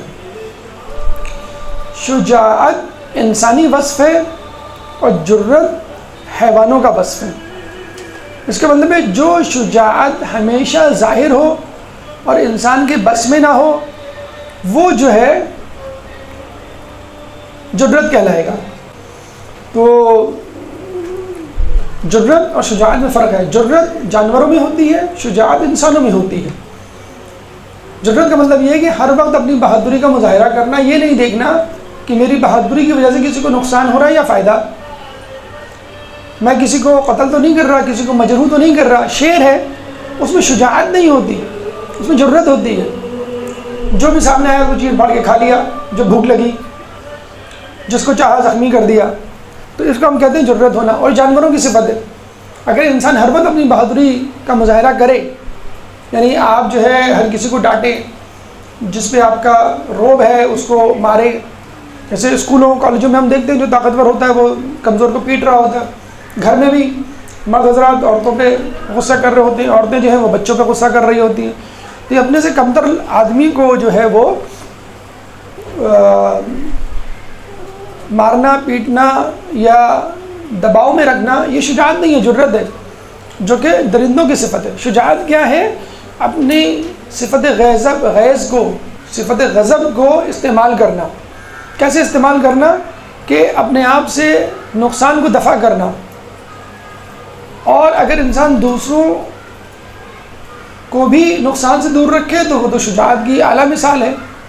نہ صرف اپنے آپ کو بچانا بلکہ لوگوں کو بھی بچانا، یہ ہے اصل شجاعت۔ تو شجاعت اور جرت میں فرق ہے، نمبر 2۔ نمبر 3، جب شجاعت ظاہر ہوتی ہے تو بہادری کہلاتی ہے، اور جب اندر ہوتی ہے تو وہ شجاعت باطنی کہلاتی ہے۔ یعنی یوں کہہ لیجیے شجاعت 2 قسم کی ہے، شجاعت ظاہری، شجاعت باطنی۔ شجاعت ظاہری کا مظاہرہ میدان میں ہوتا ہے، اور شجاعت باطنی کا مظاہرہ دل میں ہوتا ہے۔ یعنی آپ سے کہا جائے کہ جاؤ دشمن کو پچھاڑ دو میدان میں جا کر، تو آپ جس شجاعت کا مظاہرہ کریں گے اس کو ہم کہیں گے شجاعت ظاہری۔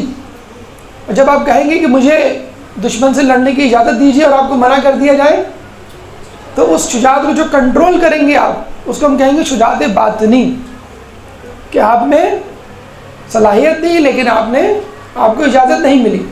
اسی طرح گناہ کرنے کا اختیار ہو، کوئی چیز آپ چرا سکتے ہیں کسی کو مار سکتے ہیں، لیکن آپ نہیں کرتے، اس کا مطلب آپ نے اپنے نفس کو کنٹرول کیا۔ خود رسول فرماتے ہیں کہ اپنے نفس کو قتل کرنا بہادری ہے۔ جب ایک لشکر جو ہے لڑ کر واپس آیا تو رسول اللہ نے کیا کہا؟ مبارک ہو، تم جہاد اصغر سے جہاد اکبر کی طرف آ رہے ہو، چھوٹے جہاد سے بڑے جہاد کی طرف آ رہے ہو۔ چھوٹا جہاد کیا ہے؟ دشمنوں کو پچھاڑنا، اور بڑا جہاد کیا ہے؟ اپنے نفس کو پچھاڑنا، یہ ہے بڑا جہاد۔ تو اصل جہاد کیا ہے؟ اپنے نفس پہ قابو۔ ایک اس کی مثال مولا علی کی جنگ خندق کی کارکردگی میں نظر آتی ہے کہ جب انہوں نے عمر بن عبدود کو زیر کیا تو شجاعت ظاہری کا مظاہرہ کیا، اور جب سینے پہ چڑھے اور اس نے آپ کے چہرے اقدس پہ تھوکا تو مولا نے فوراً اس کو چھوڑ دیا۔ یہ تھا شجاعت باطنی، کہ آپ نے اپنے غصے کو کنٹرول کیا۔ اپنے غصے کو، اپنے نفس کو کنٹرول کرنا شجاعت باطنی ہے، اور دشمن کو پچھاڑنا شجاعت ظاہری ہے۔ حضرت عباس کہ جن کی ولادت کا سبب ہی یہی تھا کہ امام حسین کے کام آئے، ام المؤمنین سے شادی کا مقصد ہی یہی تھا کہ ایک بہادر بچہ پیدا ہو، اس بہادر انسان کو جو کربلا کی راہ تکتا رہا عمر بھر، 30 سے زیادہ سال کی بہاریں اس نے دیکھی، اور جب کربلا کے میدان میں آیا لڑنے کے لیے، اپنے جوہر دکھانے کے لیے، تو اس کو روک دیا گیا کہ تمہیں جو ہے وہ لڑنے کی اجازت نہیں۔ کبھی جو کہا جا رہا ہے کہ خیمے لگاؤ، کبھی کہا جا رہا ہے کہ سواریوں کو سوار کرو، کبھی کہا جا رہا ہے کہ لوگوں کو روکو، کبھی فلاں کی مدد کرو، کبھی دشمن سے بات کرو، کبھی پانی کی سبیل کرو، لیکن جب لڑنے کا موقع آتا تو فوراً روک دیا جاتا۔ یہ جو اصل کام ہے، دیکھیے اس کی مثال بالکل ایسی ہے، بڑی اچھی مثال دی جاتی ہے، ہو سکتا ہے اس سے تھوڑی سی وہ ہوتی ہو، مطلب کہ یہ اس مثال کو کس طرح ملایا جا رہا ہے۔ میچ اگر ہو اور میچ وننگ پلیئر آپ کے پاس موجود ہو جو چکے چوکے لگا کر سینچری بنا کر اپنی ٹیم کو جتا سکتا ہے، اور اس پہ طرح یہ کہ کھلاڑی بدستور آؤٹ ہو کے آ رہے ہوں 0-0 پہ، اور جو بہترین کھلاڑی ہے، جو سینچری بنانے والا کھلاڑی، جو فل فارم میں ہے، جو انتظار کر رہا ہے اس میچ کا کہ میں کب میچ جتاؤں، اور وہ کہتا ہے اپنے کیپٹن سے مجھے کھیلنے کی اجازت دیں، تو کہتا نہیں تم ابھی نہ کھیلو بلکہ تم پلیئرز کو پانی پلاؤ، تو کتنا غصہ آئے گا، وہ کیا کہے گا؟ کیا میں کوئی ریزرو پلیئر ہوں، میں کوئی ویٹر ہوں، یا میں کوئی نوکر ہوں کہ میں لوگوں کو پانی پلاؤں؟ میرا کام ہے جوہر دکھانا میدان میں جا کر۔ حضرت عباس کہہ سکتے تھے کہ بھئی میرا کام تھوڑی پانی پلانا، پانی پلانے کے لیے آپ کسی کو بھی کہیں، اتنے اصحاب ہیں آپ کے پاس بہادر، میرا اصل کام ہے لڑنا، جس کے لیے مولانا مانگا تھا خدا سے مجھ کو، جس کے لیے میری والدہ سے شادی کی تھی، اور آپ اس موقع پہ کہہ رہے ہیں کہ نہیں تمہیں پانی پلانے کی، تمہیں جو ہے لڑنے کی اجازت نہیں ہے۔ تو یہ ہے وہ کمال جو ہمیں حضرت عباس کی اس میں نظر آتا ہے۔ دشمن کو پچھاڑنا، زیر کرنا کمال نہیں ہے، دشمن کو معاف کر دینا کمال ہے، یا اپنے نفس میں قابو رکھ کر جو ہے وہ میدان جنگ میں نہ اترنا۔ کیوں؟ اس کی وجہ ہے، اس کی وجہ کیا ہے جب آپ دشمن سے لڑتے ہیں تو آپ کی واہ واہ ہوتی ہے، آپ کی تعریف ہوتی ہے، آپ کو مال غنیمت ملتا ہے. لیکن جب آپ جنگ نہیں کرتے یا لوگوں سے نہیں لڑتے تو آپ کو طعنہ ملتا ہے کہ تم جو ہے اس قابل نہیں ہو، تم بہادر نہیں ہو، تم پر امام کو اعتماد نہیں ہے. طعنے ملتے ہیں نا. اور اتنا کچھ مضبوط قد و آمد کا 1.5 رکھنے والے شخص کو اگر کہا جائے کہ تم کو جو ہے پانی پلانا ہے فقط، تم کو نہیں لڑنا ہے، تو کتنی بڑی، جسے کہتے ہیں کہ انسان کی سبکی ہوتی ہے، شرمندگی ہوتی ہے. لیکن مولا عباس نے اس کو کبھی بھی اپنی سبکی، کبھی اس کو اپنی کمزوری یا خامی نہیں سمجھا، بد اعتمادی کا مظاہرہ نہیں کیا، کبھی شکایت نہیں کی، بلکہ جو امام کہتے گئے آپ اس پہ عمل کرتے چلے گئے. یہ ہے اصل بہادری، یہ ہے اصل شجاعت. ہم کہہ سکتے ہیں کہ حضرت عباس کے اندر شجاعت باطنی تھی کہ جس کو مظاہرے کا موقع نہ مل سکا.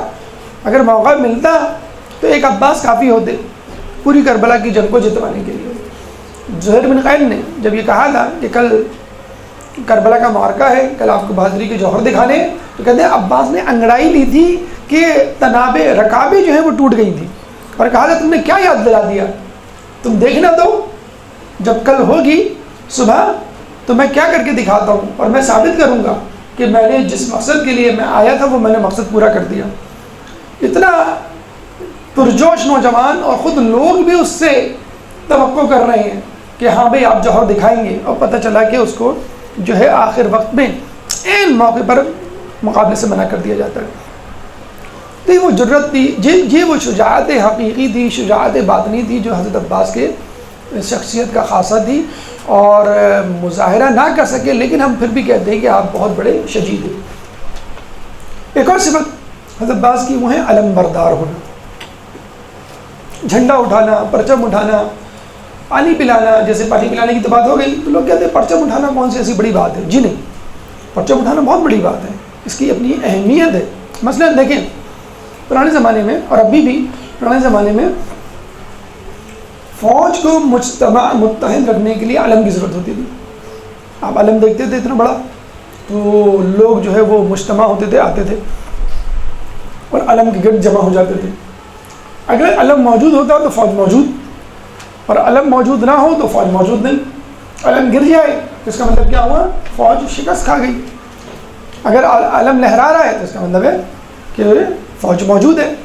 پھر علم کے مختلف ڈیزائن، کلرز وجود میں آئے. سفید رنگ جو تھا وہ امن و آتشی کا تھا، سرخ جو ہے وہ جنگ و جدل کا تھا، سیاہ جو ہے وہ غم کا تھا، وغیرہ وغیرہ.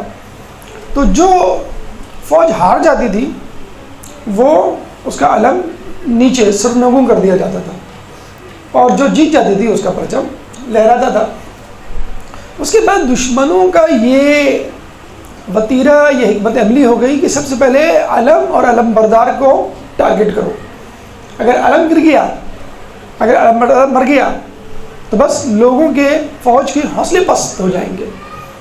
تو آپ سمجھ سکتے ہیں کہ علم بردار کی کیا اہمیت ہوتی ہوگی، کتنا مضبوط وہ نوجوان ہونا چاہیے کہ جو ایک ہاتھ میں علم کو سنبھالے اور دوسرے ہاتھ میں جس کے تلوار ہو، اور نہ تلوار گرے نہ علم. دونوں کی صورت میں اگر تلوار گر گئی تو بھی آپ کا قلعہ ہو جائے گا اور علم گر جائے گا، اور اگر علم گرا تو فوج کے حوصلے جو ہیں وہ پست ہو جائیں گے.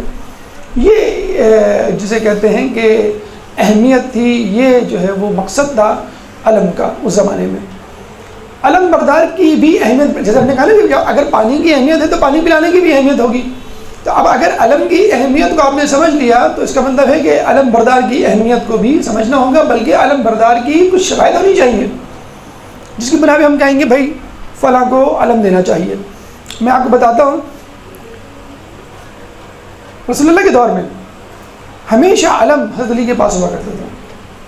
جنگ احد میں حضرت علی کا سیدھا بازو زخمی ہوا تو علم ذرا جھولنے لگا، تھوڑا نیچے جانے لگا، تو کسی شخص نے علم کو پکڑ کے اپنے ہاتھ میں لینا چاہا. رسول نے سختی سے منع کیا کہ علم کو علی کے بائیں ہاتھ میں دے دو، لیکن علی دنیا میں اور آخرت میں میرا علم بردار رہے گا، کوئی اور علم بردار نہیں ہو سکتا. تمام جنگوں میں علم علی کے پاس رہا. اچھا اگر کسی کے پاس رہا بھی تو یہ بات ذہن میں رکھیں کہ علم دو طرح سے ہوتا ہے، ایک بڑا علم، ایک چھوٹا علم۔ بڑا علم جو علم بردار کے پاس ہوتا ہے، چھوٹا چھوٹا علم فرض کر لیں آپ کو کہا کہ ابھی تم فلاں شمال کی طرف جاؤ، پہاڑی کی طرف، اور وہاں پر جو ہے وہ فلاں فوج کا ایک گروہ، ایک لشکر موجود ہے، اس پہ دھاوا بولو، لیکن مرکزی فوج وہ میدان جنگ میں ہی رہے گی۔ اب ظاہر ہے آپ کو دو علم چاہیے، اب ایک تو مرکزی علم، اگر ہم نے مرکزی علم اس کو دے دیا تو لوگ سمجھیں کہ فوج وہاں چلی گئی، پھر یہاں کی فوجی پھر کہاں جائیں، نمبر ایک بات۔ نمبر دو، اگر ہم نے اس کو علم دے دیا اور وہ علم گر گیا یا وہ علم بردار مر گیا، شہید ہو گیا، تو یہاں کی فوج کے حوصلے پست ہو جائیں گے، تو ایک چھوٹا علم اس کو دے دیا جاتا تھا۔ جنگ کے دوران ہی کوئی چھوٹی کارروائی کرنی ہو کہ بھئی آپ کو گھاٹی کے پیچھے جانا ہے، پہاڑ کی طرف جانا ہے، وادی میں، اس کو ہم کہتے تھے لوا، لام واو الف حمزہ، لوا، چھوٹے علم کو کہتے ہیں لوا، اور بڑے علم کو کہا جاتا تھا رائت، را الف یہ تے، رائت، ٹھیک۔ تو اگر کسی کو کوئی علم ملتا بھی تھا تو وہ لوا ہوتا تھا، رائت نہیں۔ جیسے مصعب بن عمیر کو ایک دفعہ علم دیا گیا تھا، رسول اللہ کے صحابی، لیکن وہ علم لوا تھا، رائت علی کے پاس ہی تھا۔ مصعب بن عمیر کے بارے میں ملتا ہے کہ ان کا سیدھا بازو قلم ہوا تو انہوں نے علم جو ہے الٹے ہاتھ میں لے لیا، الٹا بازو زخمی ہوا تو انہوں نے سینے پہ لے لیا، جب سینے پہ لیا تو پیچھے سے کسی نے خنجر سے وار کیا، نیزے سے، تو وہ بیچارے شہید ہو گئے۔ تو وہ لوا تھا، رائت نہیں تھا اگر ان کو ملا۔ اسی طرح جنگ موتا میں رسول اللہ نے کہا تھا کہ علم عبداللہ بن جعفر طیار کے پاس رہے گا، جب یہ شہید ہو جائیں گے تو علم جو ہے وہ ایک اور صحابی رواح کر کے ان کا نام تھا، یاد نہیں آ رہا مجھے مکمل، ان کے پاس رہے گا، اور جب وہ شہید ہو جائیں گے تو زید بن حارثہ کے پاس رہے گا، ٹھیک ہے۔ تین، عبید بن رواح غالباً ان کا نام تھا۔ کہتے ہیں کہ لوگ رسول اللہ جب یہ جو فوج گئی، اچھا اب آپ کہیں گے بھائی اس جنگ میں بھی علی کے پاس تو نہیں تھا، جنگ موتا میں علی گئے نہیں تھے، جنگ موتا میں علی گئے نہیں تھے، تو علی جو ہے وہ مدینے میں تھے، اور رسول اللہ جو ہے وہ مدینے کی مسجد نبوی میں ٹہل رہے تھے اور بتلا رہے تھے، رننگ کمنٹری جسے کہہ لیں۔ ابھی جو ہے اب جعفر طیار شہید ہو گئے، اب علم جو ہے عبید اللہ رواح کے پاس ہے اور وہ بھی شہید ہو گئے، اب علم جو ہے وہ زید بن حارثہ کے پاس ہے۔ دیکھیے رسول اللہ کو معلوم تھا کہ جعفر طیار شہید ہوں گے، ان کو معلوم تھا اس کے بعد جو دوسرے علم بردار ہیں عبید اللہ رواح وہ بھی شہید ہوں گے، پھر تیسرے کے بعد آئے گا، اسی لیے انہوں نے پہلے ہی سے تینوں علم برداروں کا نام لے لیا تھا، اتنا اہم ہے۔ اچھا اس کے بعد بھی وہ بدستور نظر رکھے ہوئے ہیں کہ کس نے علم لیا، اسی شخص نے جس کا میں نے کہا تھا، ہاں ٹھیک ہے وہ شہید ہو گئے، اب کس نے لیا، اسی شخص نے جس کا میں نے کہا تھا، ٹھیک ہے وہ شہید ہو گئے، اب کس نے علم لیا، فلاں نے، زید بن حارثہ نے، ٹھیک ہے وہ میں نے کہا تھا۔ یعنی بدستور اس کو چیک اینڈ بیلنس بھی کر رہے ہیں، پوچھ بھی رہے ہیں، دیکھ بھی رہے ہیں، بتلا بھی رہے ہیں، علم غیب سے ان کو خبر مل رہی ہے۔ تو اس کا مطلب کیا ہوا کہ علم بردار کی بڑی امپورٹنس ہے، بہت اہمیت ہے۔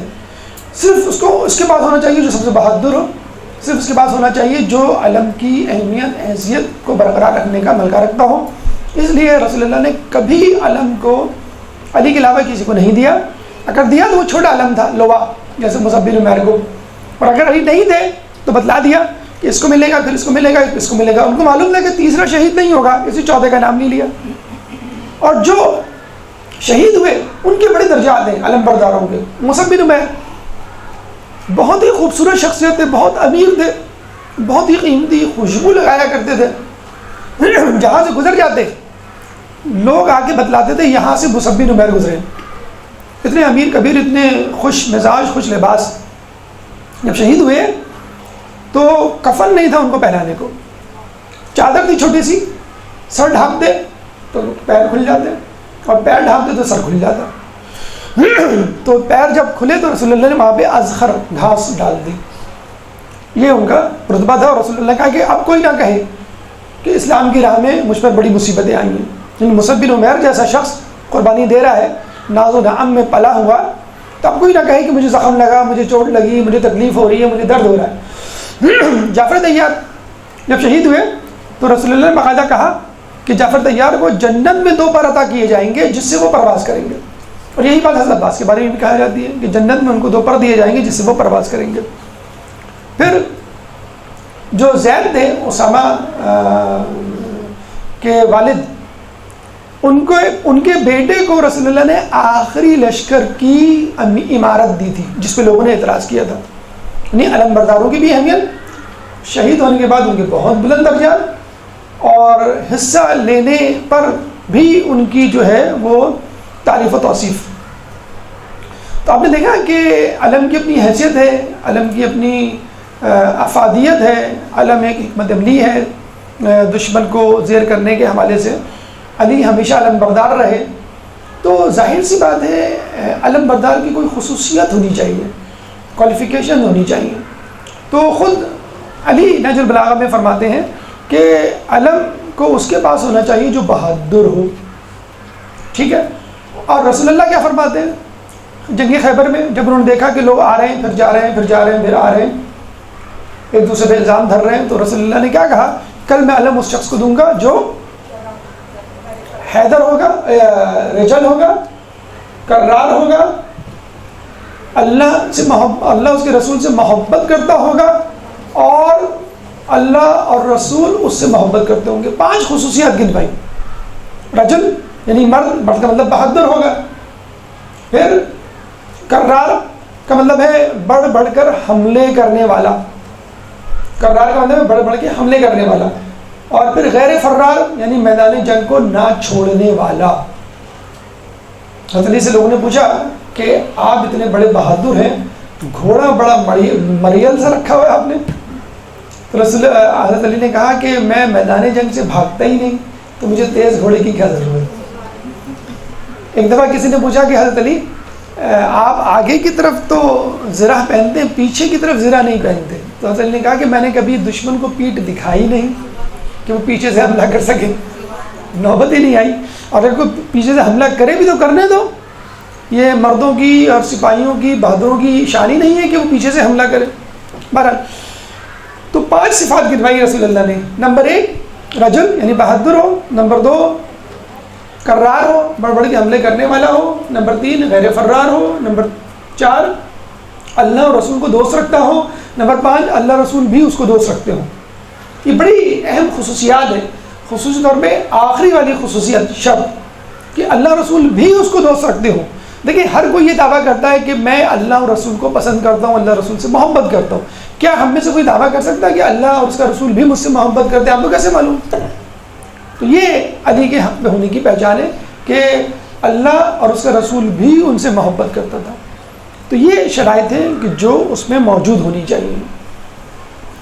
اب آئیے حضرت عباس کی طرف کہ اس علم برداری میں ان کا کیا شیئر ہے، کیا ان کا حصہ ہے. دیکھیں علم علی کے پاس تھا، علی کے پاس رہا، بلکہ رسول اللہ کا یہ قول ہے کہ علی جو ہے وہ دنیا اور آخرت میں میرے علم بردار ہوں گے. اچھا کسی نے رسول اللہ سے پوچھا کہ جنت میں سب سے پہلے کون جائے گا؟ رسول اللہ نے کہا علی. جو ظاہر بات ہے کوئی منافع ہوگا وہ جل جائے تو کیا کہا علی جائیں گے. علی آپ سے بہتر کہ علم بردار سردار سے پہلے جنت میں جائے گا. علی میرے علم بردار ہے، میں سردار ہوں.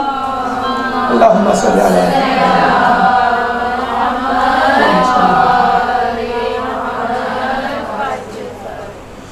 اچھا اب آئیے یہاں پر حضرت عباس کے معاملے میں تو ہمیں یہ ملتا ہے کہ اگر آپ مشاہدہ کریں حضرت امام حسین کی فوج کا تو لوگ یہ کہتے ہیں، یعنی جنگ اور جنگی اسٹریٹجی پہ نظر رکھنے والے، کہ امام حسین کی پوری فوج میں کوئی سپاہی نہیں تھا، بخدا کوئی سپاہی نہیں تھا، صرف جانثار تھے. بس اپنی جان نثار کے باقاعدہ ایک ہوتے ہیں ٹرینڈ سولجر جسے کہتے ہیں، ٹرینڈ سولجر، اور جسے کہتے ہیں جو پروفیشنل سولجر جسے کہتے ہیں، جو تمام کوالیفیکیشنز اور ریکوائرمنٹ فقط حضرت عباس کے، حضرت عباس کے علاوہ کوئی باقاعدہ سپاہی نہیں تھا، بس جانثار تھے. تو آپ خود دیکھ لیجئے پوری فوج 73-72 کی فوج میں ایک سپاہی تھا اور اسی کو موقع نہیں دیا گیا، اسی کو منع کر دیا گیا کہ تمہیں جو ہے تلوار نہیں اٹھانی اور تمہیں جو ہے وہ جنگ نہیں کرنی. تو ظاہر سی بات ہے کہ پوری فوج میں اگر حضرت عباس علم کے حامل ہیں تو ان میں واقعی ایسی صلاحیت ہوگی. آپ لوگوں نے ویسے بھی جلوس وغیرہ میں علم دیکھے ہوں گے، کتنے بڑے بڑے علم ہوتے ہیں. اس علم کو سنبھالنے کے لیے بھی بڑا ہی جسے کہتے ہیں جسے والا، بڑے جسم والا، بڑے طاقت و جرت والا آدمی چاہیے کہ وہ علم کو جو ہے گرنا نہ دے. اور بڑی توہین سمجھا جاتا ہے، حقیقت میں توہین بھی ہے. تو حضرت عباس کو جو ہے وہ علم دیا گیا. اب بتائیں پورے دن اس علم کو اپنے ہاتھ میں رکھنا. اچھا فقط علم ہی کام نہیں تھا، حضرت عباس کا ہر جگہ کام تھا. عباس سواروں کو سواریوں سے نیچے اتارو، عباس خیمے لگاؤ، عباس خیمے اکھاڑ لو، عباس پانی لے کر آؤ، عباس سکینہ کو چپ کراؤ، عباس دشمن سے بات کرو، عباس دوستوں کا استقبال کرو. آپ دیکھیں پوری کربلا میں ہر کام عباس ہی تو کر رہے ہیں. جیسے ہم اردو میں محاورہ ہمیں استعمال کرتے ہیں ایک ٹانگ پہ کھڑے ہونا. آدمی کا تھکتا نہیں ہوگا لیکن مسلسل وہی کام کیا جا رہا ہے، ہر کام حضرت عباس کے حوالے. تو علم بردار تھے، وہ ایسے علم بردار تھے جنہوں نے اس کا حق ادا کیا. آپ کو معلوم ہے جب آخری وقت جب یہ گئے تھے پانی لینے کے لیے تو تلوار لے لی تھی امام حسین نے. سے تلوار رکھ دی تھی انہوں نے، تلوار لے کے نہیں گئے تھے، نیزہ لے کے گئے تھے صرف ایک. اب بتائیں لڑنے والے سے کسی فوجی سے گن چھین لی جائے، بڑی توہین سمجھی جاتی ہے. آپ کسی سے پوچھیں پولیس والے سے یا کسی آرمی کے آدمی سے کہ اس کا اسلحہ کسی نے چھین لیا تو سمجھ لیں بس سب کچھ چھین لیا، کہ تمہاری غفلت کی انتہا ہے کہ تمہارا اسلحہ تم سے چھین لیا، اب تمہارا مسئلہ ہے کیا لڑنے کو. تو تلوار لے لی تھی اور صرف نیزہ تھا اور مشکیزہ تھا، مشکیزہ لے کر گئے تھے. تو حضرت عباس وہ واحد انسان، وہ آدمی تھے جانثاروں میں کہ جو سولجر سپاہی کے معیار پہ اترتے تھے اور ان کو جو ہے وہ علم بردار بنایا گیا. لیکن بہرحال یہ بات کہنا بالکل بجا ہوگا، جس طرح بھی ہم نے کہا کہ علم کا قائم رہنا اور علم کا پھڑپڑانا اس بات کی دلیل ہے کہ فوج جیت گئی، وہ ملک جیت گیا. اور علم کا سرنگو ہو جانا یا علم کا موجود نہ ہونا اس کا مطلب ہے کہ وہ فوج ہار گئی، وہ گروہ مٹ گیا. تو آج بھی عباس کا علم ہر جگہ موجود ہے، یزید کا، بنو امیہ کا علم کہیں نظر نہیں آتا. تو اس کا مطلب کیا ہوا کہ عباس کا لشکر جیت گیا. ایک درود پڑھ دیں.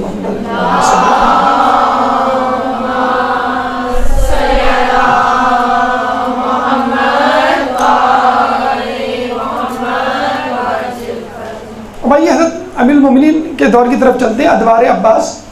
پہلا دور جو حضرت عباس نے گزارا ہے وہ دور تھا جو شروع کے 14 سال انہوں نے حضرت امیر المومنین کی سرپرستی میں گزارے. اچھا اتفاق کی بات یہ ہے کہ چاند کی 14 ہی منزلیں ہوتی ہیں.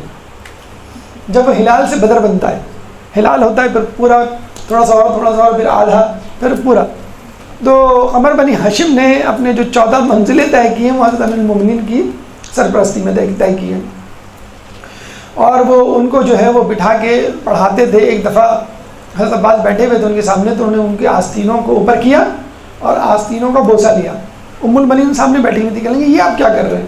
کہنے لگی کہ ایک وقت آئے گا کہ کربلا کے میدان میں حضرت عباس کے یہی بازو قلم ہوں گے، اس لیے میں چاہتا ہوں کہ ان کا بوسہ لوں. اور وقت شہادت اب بڑی عجیب بات ہم دیکھتے ہیں حضرت علی کی کہ وہ ہر کسی کو بلا کے وصیت کر رہے ہیں، تم یہ کرنا، تم یہ کرنا. اور ہر کسی کو کہہ رہے ہیں کہ تو امام حسن کی بات کو ماننا، اور امام حسن تم اس کا، حسن جو ہے تم ان کا خیال رکھنا. یعنی ہر کسی کو حسن کی سرکردگی بھی دے رہے ہیں. تو ام المنین یہ دیکھ رہی تھی اور روتے ہوئے کہنے لگی کہ مولا آپ عباس کو کچھ نہیں کہہ رہے اور اس کے ذمے کوئی بات نہیں لگا رہے، کوئی کام. تو امام علی نے حضرت عباس کو بلایا، امام حسین کو بلایا اور حضرت عباس کا ہاتھ امام حسین کے ہاتھ میں رکھ کے کہا کہ میں تم کو حسین کے حوالے کرتا ہوں. یعنی عباس کو بنایا ہی، پیدا ہی، اس دنیا میں بھیجا ہی حسین کے لیے کیا تھا. اس کے بعد امام حسن علیہ السلام کا دور آتا ہے کہ ہم دیکھتے ہیں کہ لوگوں نے جو ہے وہ امام حسن سے حکم عدولی کی، اور جب انہوں نے کہا کہ صلح کرو تو صلح سے انکار کیا، بلکہ خود امام حسن علیہ السلام پر بزدلی کے طعنے دیے. لیکن حضرت عباس نے جو ہے وہ اس کو خوشی سے انجام دیا اور امام حسین کی طرح ان کے ساتھ صلح کی. اچھا یہ کہا جاتا ہے کہ معصوم کو یا امام کو غسل امام ہی دیتا ہے، اور بہت سارے ہمارے قصے کہانیاں روایتیں موجود ہیں کہ امام کا انتقال ہوا اور نیکسٹ امام وڈ بھی امام موجود نہیں تھا، لیکن باعجاز خداوندی وہ موجود ہوا، جیسے ہمیں ملتا ہے ان کے بارے میں. ابھی آپ نے امام موسیٰ کاظم علیہ السلام کی شہادت پڑھی کہ جو 8ویں امام تھے امام رضا، مدینہ سے باعجاز خداوندی آئے اور ان کو غسل دیا، ان کی تدفین کی. اسی طرح امام حسن عسکری علیہ السلام کے بارے میں ملتا ہے کہ امام زمانہ غائبت میں تھے، غائب تھے لیکن ایک دم سے آ جاتے ہیں اور جو ہے وہ نماز جنازہ ادا کرتے ہیں. کچھ لوگ کہتے ہیں کہ غسل تدفین نہیں، نماز جنازہ کی زیادہ اہمیت ہے. کچھ لوگ کہتے ہیں نہیں، غسل تدفین اور نماز جنازہ تینوں آ جاتی ہیں. بہرحال کسی غیر معصوم کو شامل ہونے کا حق نہیں ہے، بلکہ ایک صحابی بھی تھے اہل بیت میں سے تھے، خاندان اہل بیت میں سے، تو وہ پانی دے رہے تھے حضرت علی کو رسول اللہ کے غسل کے بعد. رسول اللہ نے کہا کہ اپنی آنکھیں بند کر لو ورنہ اللہ تعالیٰ تمہاری بینائی چھین لے گا. کتنا سخت جملہ ہے، صرف پانی دے رہے تھے، وہ شامل نہیں تھے اس میں. لیکن امام حسن علیہ السلام کو جب غسل دے رہے تھے امام حسین علیہ السلام، تو اس غسل میں حضرت عباس شامل تھے، اور انہوں نے یہ جملہ نہیں کہا کہ اپنی آنکھیں بند کر لو تمہاری آنکھیں کی بینائی زائل ہو جائے گی.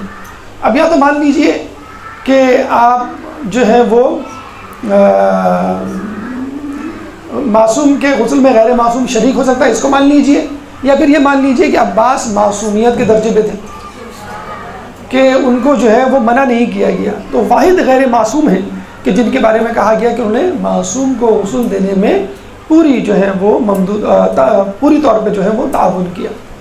اب آئیے امام حسین کی طرف. امام حسین کے حوالے سے ملتا ہے کہ سب سے پہلے جب روانگی آئی تو یہ حضرت عباس تھے جنہوں نے جو ہے خواتین کو جو ہے وہ سواریوں پہ سوار کیا، پھر آگے آگے چلے اور ہمہ وقت ایک سے کہتے شیر کی طرح، ایک جو ہے محافظ کی طرح آگے پیچھے گھومتے رہے کہ کسی طرح بھی کوئی تکلیف خاندان رسالت کو، خاندان اہل بیت کو، خصوص طور پر خواتین کو نہ ہو.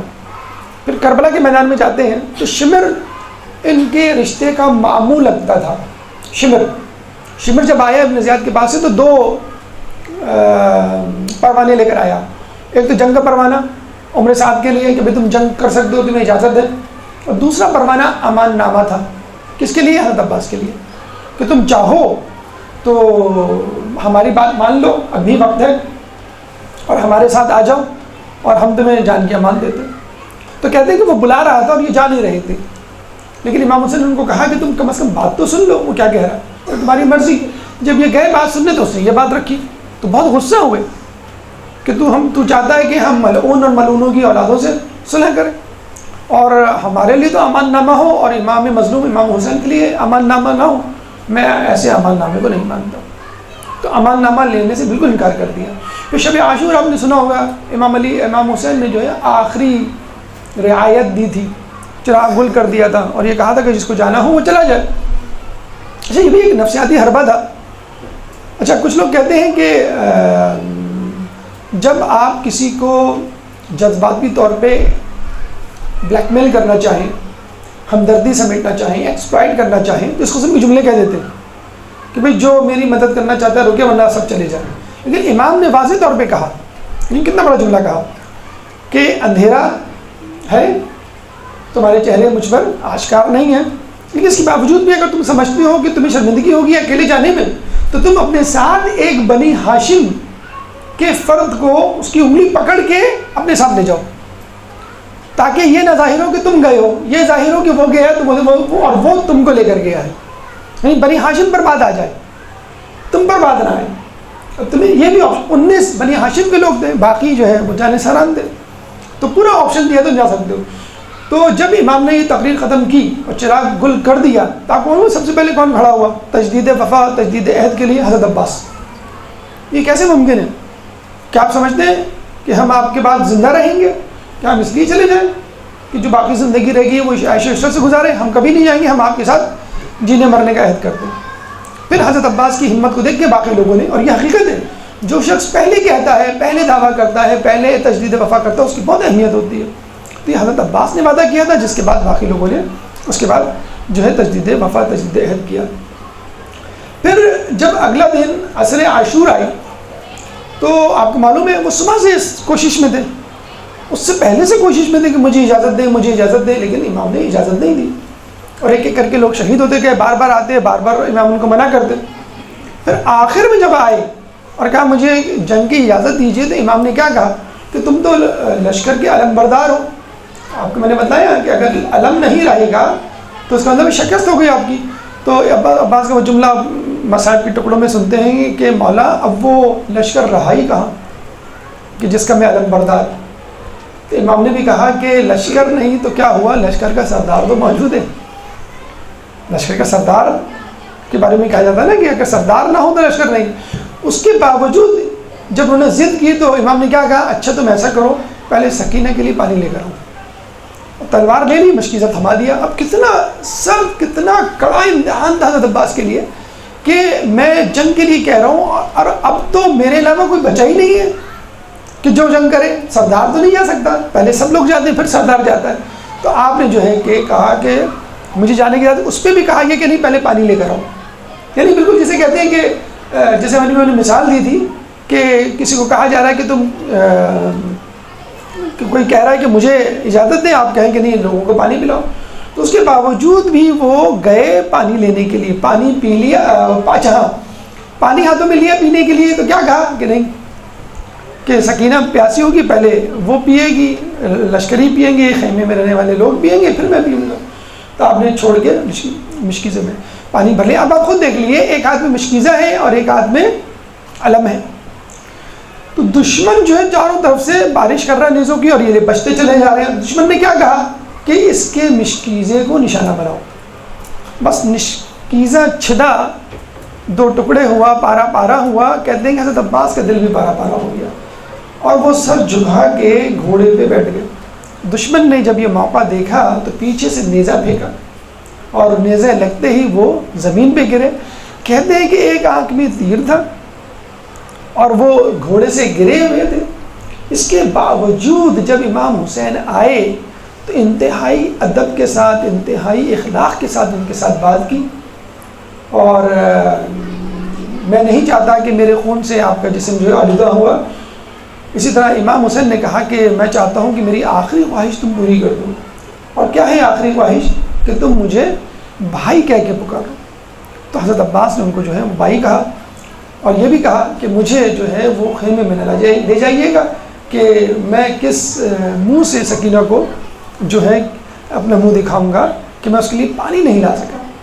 اور پھر یہ بھی کہا جاتا ہے کہ حضرت عباس کی جو قبر ہمیں امام حسین اور دیگر لوگوں سے دور نظر آتی ہے، اس کی وجہ بھی یہی ہے شاید کہ امام حسین نے ان کو خیمہ گاہ سے دور دفنایا، اور آج بھی جو ہے وہ باب الحوائج کے طور پہ اپنی قبر مبارک میں آرام کر رہے ہیں، لیکن لوگوں کی ضرورتوں، لوگوں کی حاجتوں کو پورا کر رہے ہیں۔ اللہ تعالیٰ سے دعا ہے کہ جو کچھ سنا اور پڑھا اس میں عمل کرنے کی توفیق عطا فرما۔ اللہ تعالیٰ سے دعا ہے کہ حضرت عباس کے نقش قدم پر چلنے کی توفیق عطا فرما۔